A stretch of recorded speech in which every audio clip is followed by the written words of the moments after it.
이번에 일반 물리랑 미적분 두 개 튜터링을 맡게 된 박한준이라고 합니다. 일반 물리랑 미적분 강의를 시작하기 앞서서 둘 다 녹화를 미리 해두고 여러분께 좀 효율적으로 강의를 진행을 하기 위해서 보여준다는 점 알아두셨으면 좋겠습니다. 질문 같은 경우에는 개인적으로 카카오톡으로 해주시면 될 것 같고요. 그 다음에 녹화본 링크는 지금 RC 그 엑셀 거기 클릭하시면 나오실 거고, 아니면 여기 있는 지금 QR을 찍으시면 강의 이후에도 녹화본을 보실 수가 있습니다. 그래서 바로 시작을 하도록 하겠습니다. 일단 일반 물리 같은 경우에는 챕터가 1부터 8까지가 시험 범위인 걸로 알고 있는데요.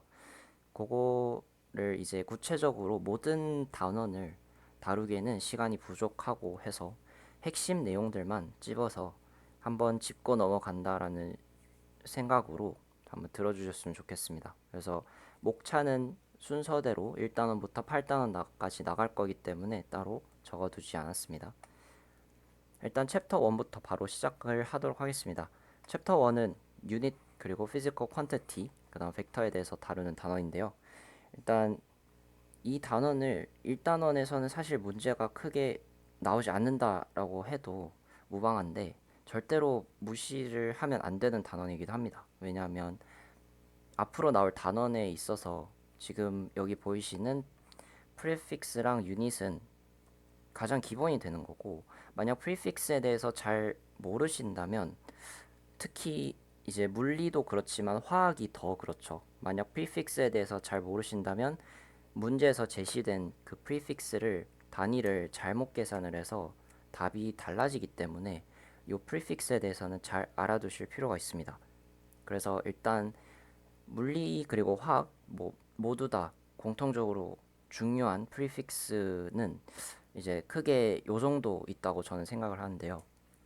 일단 위에서부터 차례대로 fem토, 그 다음에 피코, 그 다음에 나노, 그 다음 마이크로, 그 다음 밀리, 그 다음에 센티, 데시, 킬로, 메가, 기가, 테라가 있습니다.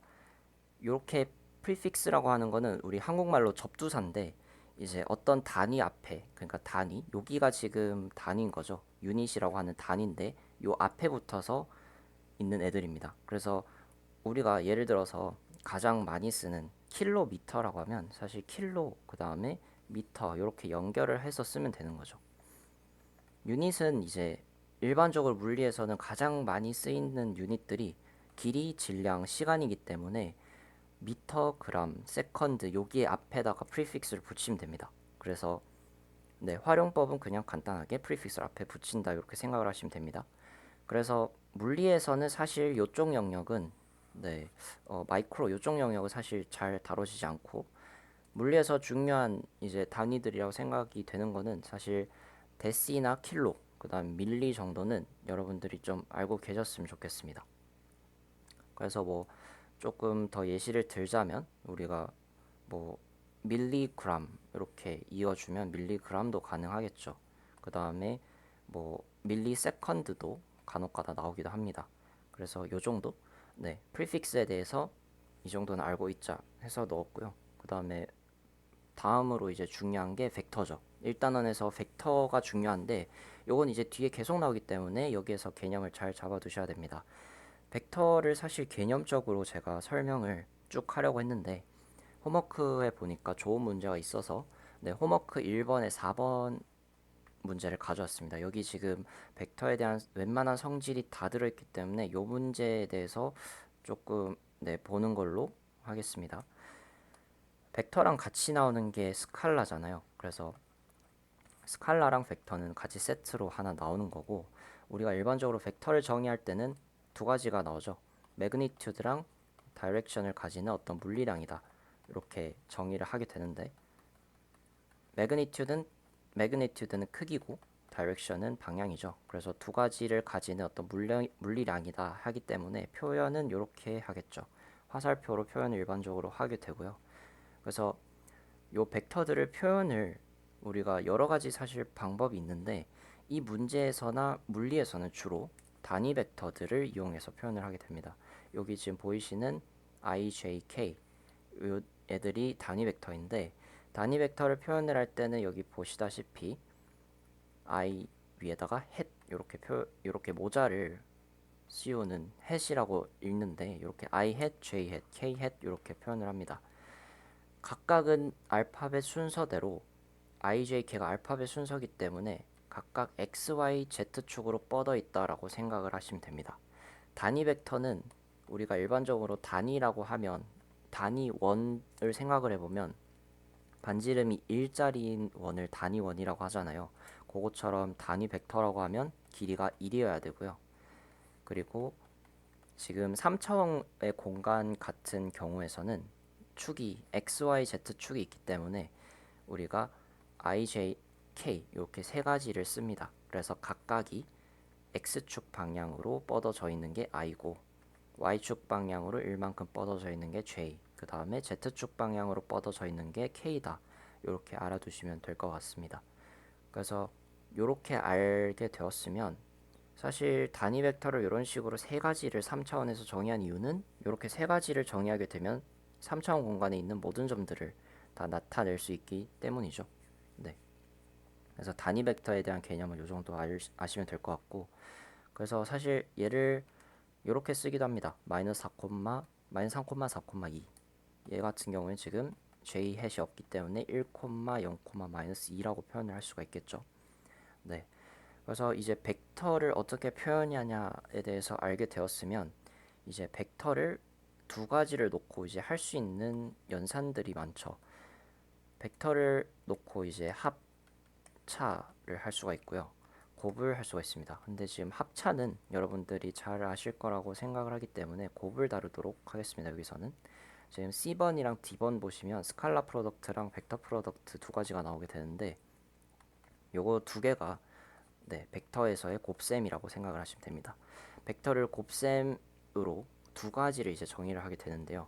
스칼라 프로덕트, 벡터 프로덕트는 이제 뭐 한국어로는 일단은 내적과 외적입니다. 그래서 두 가지를 모양이 지금 보시면 요게 내적과 외적의 각각의 모양이기 때문에 점이기 때문에 얘를 닷 프로덕트라고 부르기도 하고요. 얘는 크로스 프로덕트라고 부르기도 합니다. 그래서 용어가 네, 이렇게 나오든 똑같다는 거 알아두셨으면 좋을 것 같고요. 그 닷 프로덕트 같은 경우는 계산 방법이 두 가지 정도 존재합니다.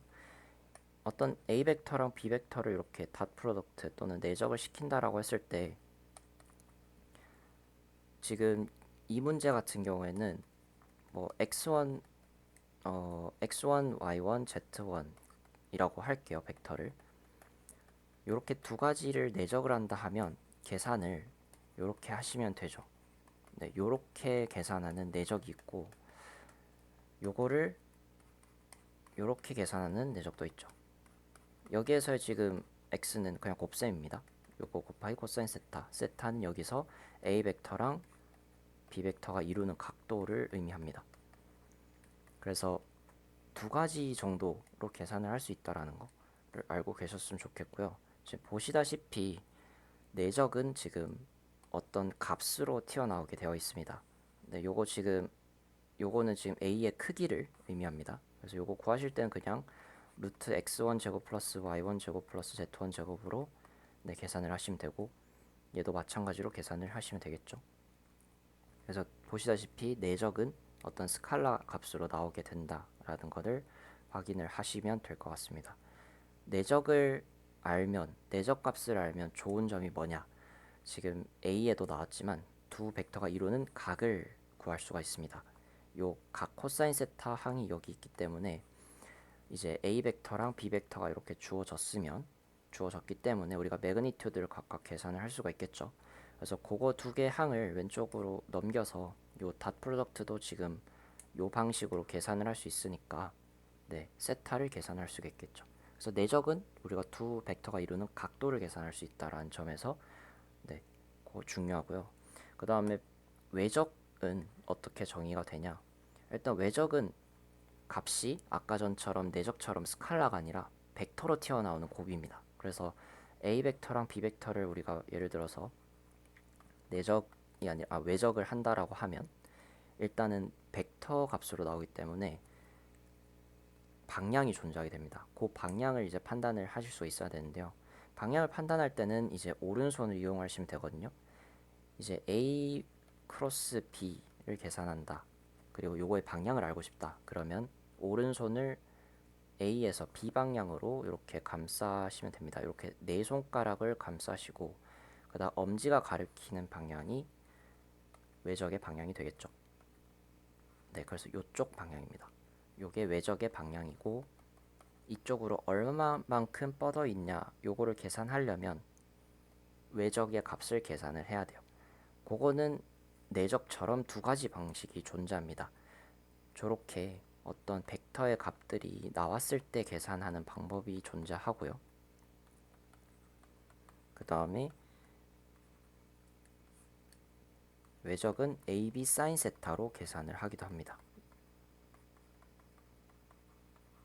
두 가지의 방법이 존재합니다. 일단 요거는 어떻게 하냐면 외적을 할 때는 노테이션을 이렇게 쓰는 걸로 알고 있습니다. I hat, J hat, K hat 쓰고 자, 요 벡터를 두 번째 줄에 쓰시면 됩니다. x1, y1, z1. 그 다음에 요 벡터를 세 번째 줄에 쓰시면은 요렇게 꼴이 나오게 되는데 요거를 계산을 하시면 돼요. 요거 계산은 어떻게 하냐면